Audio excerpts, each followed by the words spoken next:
Hello viewers, আসসালামু আলাইকুম। সাকিবুল হাসান শান্ত, brand new ভিডিওতে আপনাদের স্বাগতম। আজকে আবার চলে আসলাম ওয়ালটন একটা রিচার্জেবল ফ্যান নিয়ে। এটা হচ্ছে ওয়ালটনের মার্সেল, এটা একটা রিচার্জেবল ফ্যান। সেটা হচ্ছে দেখতে পাচ্ছেন এখানে পাওয়ার সার্কিটটা খুলে রেখেছি। প্রবলেমটা কি সেটা আমি আপনাদেরকে দেখানোর চেষ্টা করবো এবং কি সলভ করব।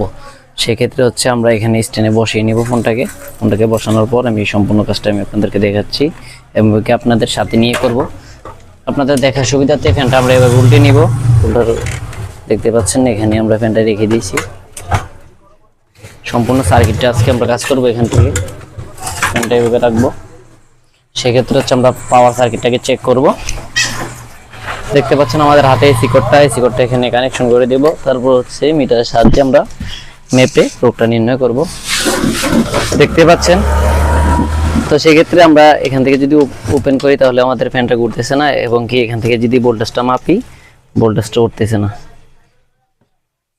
এখান থেকে ভোল্টেজটা উঠতেছে না। ভোল্টেজটা আমরা সম্পূর্ণ দেখানোর ট্রাই করতেছি আপনাদেরকে, কি কারণে ভোল্টেজটা উঠতেছে না।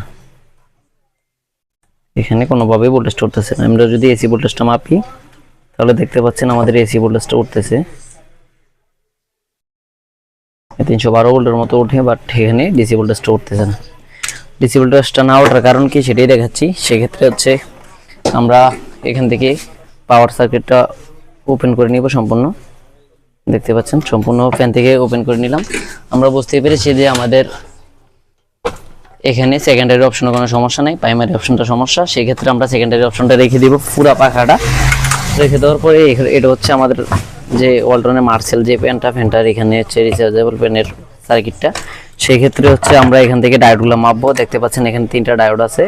তো প্রতিটা ডায়োড এখান থেকে মাপবো আমরা, 3টা ডায়োড একসাথে। দেখতে পাচ্ছেন আমাদের পুরো ডায়োডটা শর্টেজ থাকার কারণে আমাদের ফ্যানটা রানিং হচ্ছে না। তো সেই ক্ষেত্রে দেখতে পাচ্ছেন আমরা একটা একটা করে প্রতিটা ডায়োড ছাড়ার পরে সম্পূর্ণ রোগটা নির্ণয় করতে পারবো। রোগ নির্ণয় করার জন্য আমাদের যে কাজটা করতে হবে সেটা হচ্ছে ডায়োডগুলো ছেড়ে দিতে হবে। তো একটা একটা করে ডায়োড ছাড়ার পরে আমরা ভোল্টেজটা কমপ্লিটলি পাবো। এখান থেকে যদি সম্পূর্ণ নেই তাহলে আমি ভোল্টেজটা আপনাদেরকে দেখাতে পারবো। দেখতে পাচ্ছেন এখান থেকে যদি সম্পূর্ণ দেখাই তাহলে হচ্ছে এভাবে দিই। প্রতিটা ডায়োড ছাড়বো আমরা। এখানে 3টা ডায়োড আছে, 3টাতে ডায়োডে ছেড়ে দিব। ছেড়ে দেওয়ার পরে ভোল্টেজটা সম্পূর্ণ আমরা দেখব। এখান থেকে ডায়োডগুলো খুলে নেব। এভাবে আমরা এখান থেকে ডায়োড ছেড়ে দিলাম।